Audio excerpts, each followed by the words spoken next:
नमस्कार शेतकरी मित्रांनो, हे आपले प्रगतशील शेतकरी आहे अहिल्यानगरचे. त्यांनी DDGL 45 हे वाण लावलेलं होतं.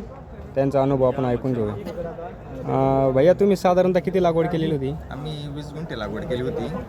तर आपण लावताना याच्यामध्ये दोन्हीमध्ये अंतर आहे ना 3 फूट लावलं होतं.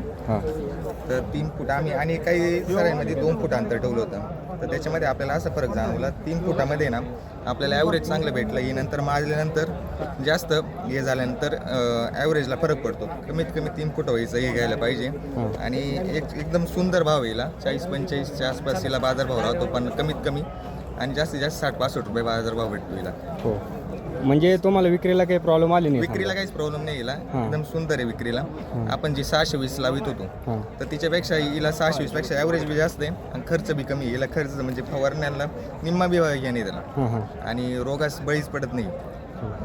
आणि याचं मुख्य मार्केट कोणतं आहे? मुख्य मार्केट आपलं सुरत मार्केट आहे आणि वाशी मार्केट आहे, मुंबई. वाशी मार्केट. समजा विक्रीला प्रॉब्लेम येणार नाही नाही, शेतकऱ्यांविषयीच विक्रीला प्रॉब्लेम येणारच नाही. आणि 2 सरांमधलं अंतर आहे ना 5 फूट पाहिजे. 5 फूटमध्ये. हो, 5 फूट अंतर पाहिजे. मग तुमचं वैयक्तिक मत कसं आहे? शेतकऱ्यांनी लागवड करायला पाहिजे? लागवड करायला पाहिजे आणि नवीन वाणाकडे बघायला पाहिजे त्यांनी. नाही, चालेल, धन्यवाद.